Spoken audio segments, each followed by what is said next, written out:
సచ్చిన పామును మేమెందుకు చంపుతాం? సానుభూతి కోసమే వీల్ చైర్ నాటకాలు. ప్రజలు ఓడించినా బుద్ధి రాలే. సీఎంను పట్టుకొని పీకనికి పోయిందంటారా? మేడిగడ్డ కుంగిపోతే నీళ్లు నింపమంటారా? కేసీఆర్ హరీష్ కి పెత్తనం ఇస్తాం, నీళ్లు నింపే బాధ్యతను తీసుకోండి. అసెంబ్లీలో సీఎం రేవంత్ రెడ్డి అంటున్నాడు. ఆ బాధ్యత ఇచ్చే వాళ్ళు వారిపోవడం తప్ప చేసేది ఏముండదు. ఇదివరకు లేదు అవకాశం. కేసీఆర్ సచ్చిన పాము, ఇంకా ఎవరైనా చంపుతారా? సానుభూతి కోసమే వీల్ చైర్ వీధి నాటకాలు ఆడుతుండు. పారిపోయి ఫామ్ హౌస్ లో దాక్కొని ఇప్పుడు ప్రగల్భాలు పలకడం ఎందుకు? దమ్ముంటే ఆ మాటలు ఏవో అసెంబ్లీకి వచ్చి మాట్లాడంటూ ముఖ్యమంత్రి రేవంత్ రెడ్డి సవాల్ విసిరారు. బుధవారం అసెంబ్లీలో సీఎం రేవంత్ మాట్లాడారు.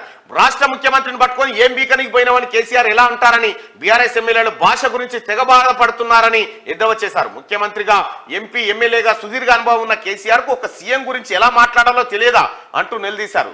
తెలంగాణ ప్రజలు మొన్నటి అసెంబ్లీ ఎన్నికల్లో ప్యాంట్ ఊడబీకిర్రు, ఇక లోక్సభ ఎన్నికల్లో అంగి ఊడబీకడం ఖాయమంటూ రేవంత్ విరుచుకుపడ్డారు.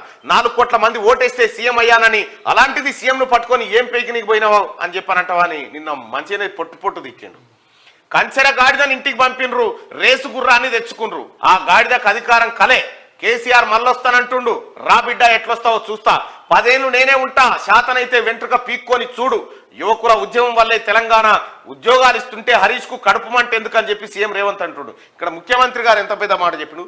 యువకుల ఉద్యమం వల్లనే తెలంగాణ వచ్చింది. సాగు నోట్లో నేను ఎవడో తలబెడితే రాలేదు, ఇది యువకుల ఉద్యమం వల్ల వచ్చిందని చెప్పి యువకులను ప్రోత్సహిస్తూ యువకులకు అన్నగా నేను ఉన్నా అనేటువంటి భరోసా ఇస్తా ఉన్నాడు ముఖ్యమంత్రి రేవంత్ రెడ్డి. అది కావాలి కదా.